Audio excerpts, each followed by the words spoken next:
ये मेरे लिए हर्ष का विषय है कि आज मुझे डॉक्टर भीमराव अंबेडकर के नाम पर स्थापित बाबा साहेब भीमराव अंबेडकर विश्वविद्यालय के दीक्षांत समारोह में भाग लेने का अवसर प्राप्त हुआ। डॉक्टर भीमराव अंबेडकर मेरे लिए भगवान के समान है। भीमराव अंबेडकर कुछ ऐसे किए थे जिसके लिए मैं आपके सामने खड़ी हूँ।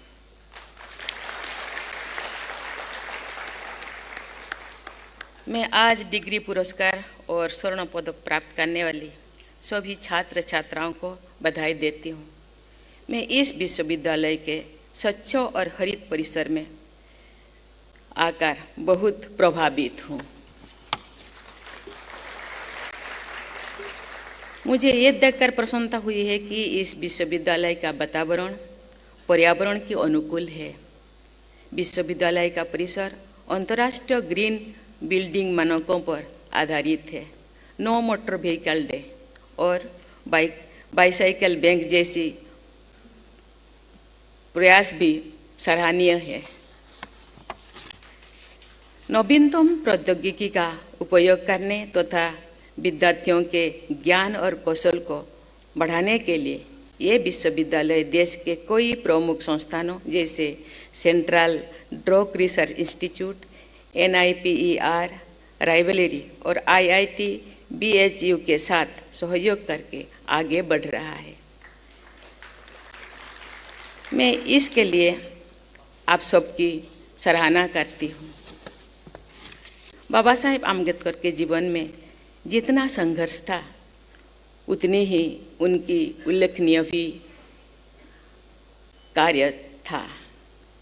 बचपन से ही मेधावी छात्र रहे डॉक्टर आम्बेडकर ने अनेक चुनौतियों और बाधाओं का सामना करते हुए देश विदेश में श्रेष्ठ शिक्षा हासिल की। एक प्रसिद्ध विद्वान, मानवाधिकार कार्यकर्ता और कुशल वकील होने के साथ साथ वे स्वतंत्र भारत के संविधान निर्माता और देश के पहले कानून मंत्री भी थे। अपनी दूरदृष्टि के द्वारा उन्होंने अपनी व्यक्तिगत उपलब्धियां का इस्तेमाल और समाज कल्याण हेतु व्यवस्थाओं और प्रक्रिया को सुधारने के लिए किया। उनका जीवन मूल्यों और सिद्धांतों पर आधारित था।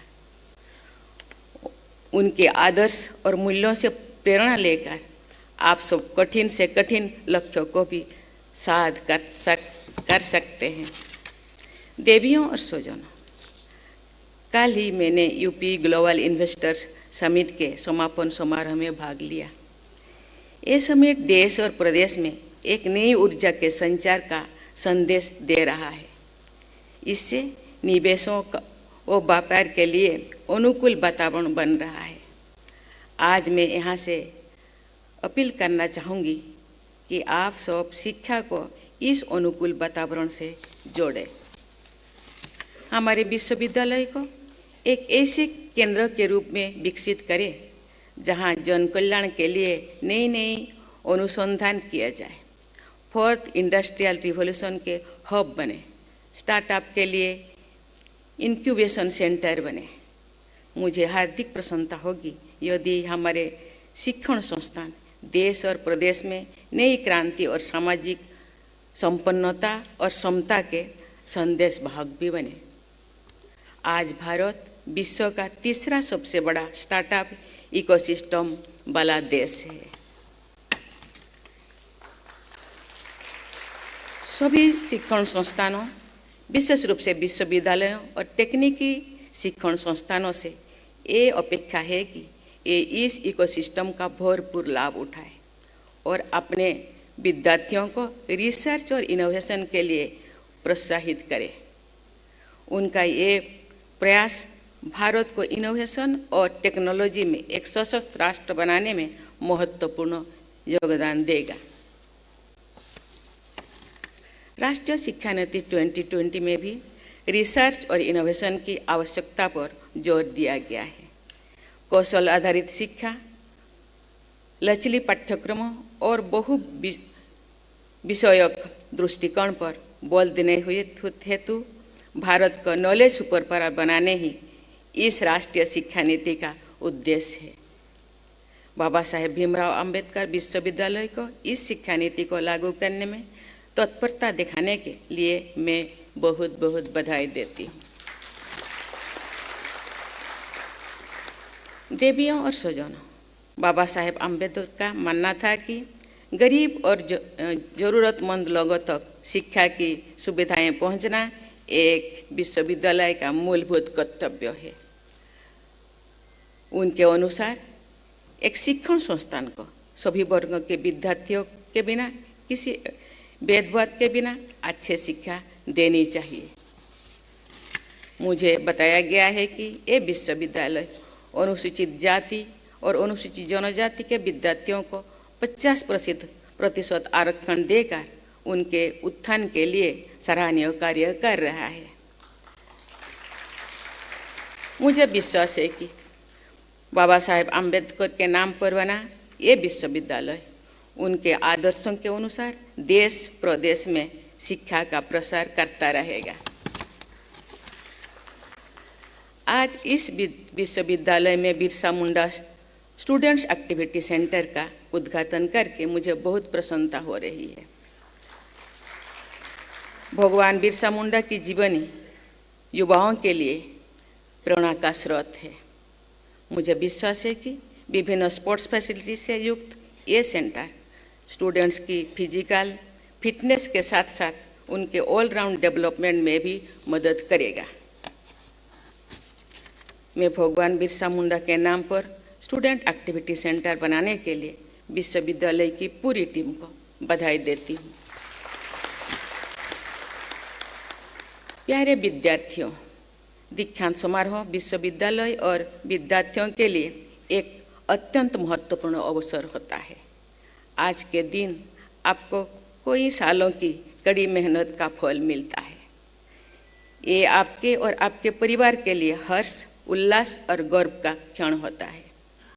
मुझे बताया गया है कि आज डिग्री लेने वाली विद्यार्थियों में से 42% लड़कियां हैं। साथ ही गोल्ड मेडल पाने वाले भी 60% छात्राएं हैं। मैं सभी विद्यार्थियों को बधाई देती हूं और बेटियों की विशेष सराहना करती हूं। इस अवसर पर मैं उन सभी अभिभावकों को भी बधाई देती हूँ जिन्होंने अपनी मेहनत और तपस्या से देश को इस युवा शक्ति से धनी किया। मैं सभी शिक्षकों को भी सराहना करती हूँ जिन्होंने अपने मेहनत और समर्पण से इन छात्र छात्राओं को ज्ञान से समृद्ध किया। आज इस अवसर पर मैं सभी विद्यार्थियों से कहना चाहूँगी कि जीवन में आप जो भी बनना चाहते हैं उसके लिए आज से ही प्रयास करें और अपने लक्ष्यों को कभी भी अपने मन मस्तिष्क से दूर ना होने दें। आप में से कोई विद्यार्थी प्राइवेट सेक्टर में नौकरी करेंगे, कुछ सरकारी सेवाओं में के जरिए अपने जीवन लक्ष्यों को हासिल करने के लिए अभी से सोच रहे होंगे। कुछ बच्चे एंटरप्रेन्योर्स बनेंगे। मैं चाहूँगी कि आप में से कुछ बच्चे अच्छे टीचर व प्रोफेसर भी बने। एजुकेशन और टीचिंग एक दूसरे से जुड़े हुए हैं। उत्तम शिक्षा व्यवस्था के लिए उत्तम शिक्षकों का होना बहुत ही जरूरी है। राष्ट्रीय शिक्षा नीति 2020 भी इस बात पर जोर देती है कि शिक्षकों को शिक्षा व्यवस्था में मूलभूत सुधारों के केंद्र में होना चाहिए। इसलिए शिक्षकों और टीचिंग प्रोफेशन को पूरा सम्मान मिलना चाहिए। हमारे होनहार छात्र छात्राओं को टीचिंग को एक प्रोफेशन के रूप में अपनाकर देश के भविष्य को सुंदर बनाने में बहुमूल्य योगदान देना चाहिए। प्यारे विद्यार्थियों, आप सब एक चुनौतीपूर्ण और प्रतिस्पर्धा की दुनिया में प्रवेश करने वाले हो। मुझे विश्वास है कि इस विश्वविद्यालय ने आपको हर चुनौती का सामना करने और देश की सेवा करने के लिए सक्षम बनाए हैं। आप अपने पूरे क्षमता का उपयोग करें और देश को विकास के पथ पर आगे लेकर जाने का संकल्प लें। आप सब शिक्षा और ज्ञान के बल पर जीवन में खूब उन्नति करें, ऐसा मुझे विश्वास है। लेकिन इसके साथ साथ अपने संस्कारों और संस्कृति से जुड़े रहना बहुत जरूरी है। तभी आप एक सार्थक और संतोषजनक जीवन जी सकते हैं, जो दूसरों के लिए भी प्रेरणा का स्रोत बने। अमृतकाल का ये समय सक्रियता और प्रगतिशीलता का है। देश प्रगति की राह पर आगे बढ़ रहा है। आप जिस भी क्षेत्र में काम करें, उत्कृष्टता से करें। कभी भी क्राइसिस सिचुएशन आए तो उसका समाधान निकालने के बारे में सोचें, उसे एक अवसर की तरह देखें। ये आपकी प्रतीक्षा की स्रोत को बढ़ाएगा और आपके व्यक्तिगत को और अधिक उभारेगा। मैं महान कवि मैथिली शरण गुप्त जी से उनकी कविता की कुछ पंक्तियाँ कहती हूँ। नहीं विघ्न बाधाओं को हम स्वयं बुलाने जाते हैं। नहीं विघ्न बाधाओं को हम स्वयं बुलाने जाते हैं, फिर भी यदि वो आ जाए तो कभी नहीं घबराते हैं।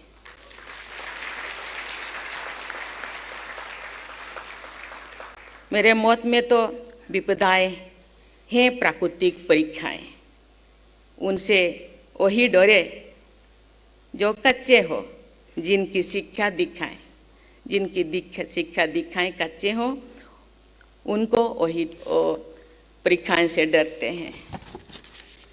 आप सभी से अपेक्षा है कि आप अपने समर्पण और ईमानदार प्रयासों के माध्यम से देश को आगे ले जाने की जिम्मेदारी लेंगे और साथ ही सामाजिक और नैतिक मूल्यों से भी जुड़े रहेंगे। मैं एक बार फिर सभी विद्यार्थियों और इस विश्वविद्यालय से जुड़ी सभी लोगों को बधाई देती हूँ। आप सबको एक पूर्ण रूप से विकसित राष्ट्र के निर्माण कार्यों में दृढ़ संकल्प और प्रतिबद्धता के साथ जुड़ना है और अपना अमूल्य योगदान देना है। आपके स्वर्णिम भविष्य के लिए मेरी अनेक शुभकामनाएं। धन्यवाद। जय हिंद, जय भारत।